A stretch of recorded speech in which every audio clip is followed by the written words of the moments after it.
Good morning and welcome to KidNuz, generously sponsored today by Aiden Rajasekar of Los Altos, California. Aiden, your family wants you to know they love you and are proud of you. I'm Tori. Today is Wednesday, October 6, 2021. And we begin with Tom Cruise apparently losing the race to film the first movie in space. Yesterday morning, a Russian actress and film crew joined legitimate cosmonauts as they launched aboard a Soyuz rocket from the country of Kazakhstan. Their destination? The International Space Station, where they'll spend 12 days shooting scenes for a major motion picture called The Challenge. According to Russian media, it'll be about a doctor shot to the ISS to save the life of a cosmonaut, and real-life Expedition 65 crew members will have some sort of role. Russia's celestial schedule beats by a galactic mile Mr. Cruise's plans to produce a $200 million space-based action adventure with the help of NASA and SpaceX. Sources say the American A-lister still plans to make the trip and begin production possibly before the end of this year. There are all sorts of tests kids in the U.S. need to pass to move on to the next grade. In China, though, those assessments aren't just academic. According to the Wall Street Journal, grade school students there must also prove they're good at jumping rope. The National Jump Rope Exam is given annually to kids from 1st to 6th grade, and a certain number of skips per minute is required to pass. Those that do get into better schools, and those that excel are eligible for scholarships. The country's leaders see it as an easy way to develop athletes. For some parents and kids, though, it's just another stress. So much so, families are now spending up to $50 an hour on jump rope schools just to make sure kids don't trip up on their way to junior high. Earth is losing its luster. According to scientists, our planet isn't as bright as it was 20 years ago. And here's how they know. They measured how much sunlight bounces off Earth onto the moon's dark side. From there, a little bit of that ghostly light shines back on Earth.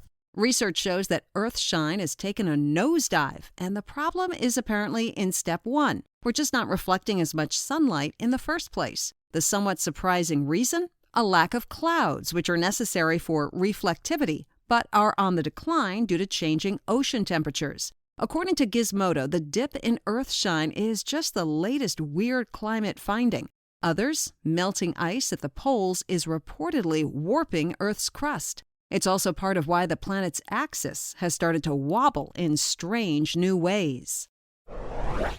It's a bad week to be Facebook. Monday's technical meltdown was a huge global glitch, but it only lasted 6 hours. The fallout from an insider could linger much longer. Former Facebook employee Frances Haugen is a whistleblower, which is the name given to someone who blows the whistle on suspected wrongdoing. She told lawmakers in Washington, D.C. that she is the one who leaked the company's own research to the Wall Street Journal. Research, she says, proves Instagram and its algorithms are dangerous to the mental health of teens. Ms. Haugen compared Facebook to big tobacco, said it puts astronomical profits before people, and is currently accountable to no one. She wants Congress to take action. Facebook is pushing back, saying the whistleblower didn't work directly in the areas she's criticizing and that she's mischaracterizing the issues. He doesn't know it because he's a blissfully unaware Alaskan bear, but the winner of this year's Pack on the Pre-Hibernation Pounds contest is, once again, Otis, now a 4-time champion of chunk. The repeat titan of tonnage took down fellow finalist Walker, himself known as the Baron of Berdonkadonk, by a hefty 6,000 votes.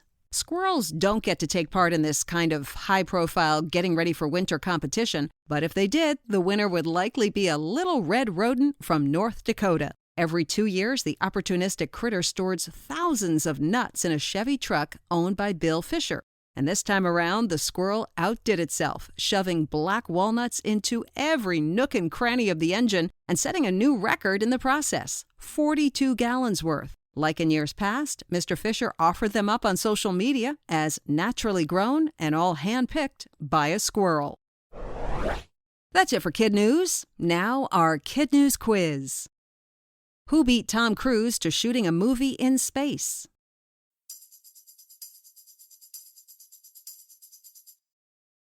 A Russian actress and film crew. Grammar school students in China are required to pass what?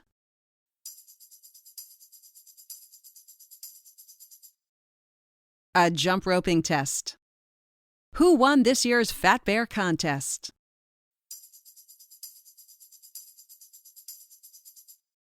Otis.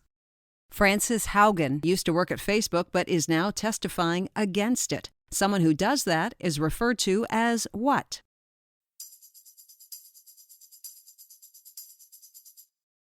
A whistleblower. In today's KidNuz Kicker, 'tis the season for the age-old debate. Candy corn, the best Halloween candy or the worst? Wherever your loyalties fall, it's worth knowing a little bit about the creepy crawlies that make candy corn coating so shiny. According to USA Today, unusual additives are nothing new. Gelatin, used in marshmallows, Jell-O, and inside candy corn, often contains animal hides and bones. But it's what's on the outside of candy corn that surprised us. The last ingredient, confectioner's glaze, actually contains secretions from a lac bug. The lac bug produces the shiny, waxy resin to protect itself against the elements. People scrape the shellac from branches and use it for all sorts of things. Paint lacquer, cosmetics, prescription pills, all have the lac bug to thank, as do candy corn, jelly beans, Whoppers, and Milk Duds. Before we go, it's time to shout out our teachers, starting with Miss Kristen at Lakes Country Academy in Alexandria, Minnesota. Mr. Mowry's super awesome students at Centennial in Springfield, Oregon. Mrs. Thompson and her dragons at Dyer Kelly in Sacramento, California. Miss Sanger at Turl Elementary in Lapeer, Michigan. And Mrs. Martin at Park Elementary in Lancaster, Pennsylvania. Thanks for listening. We'll see you back here for more KidNuz tomorrow morning.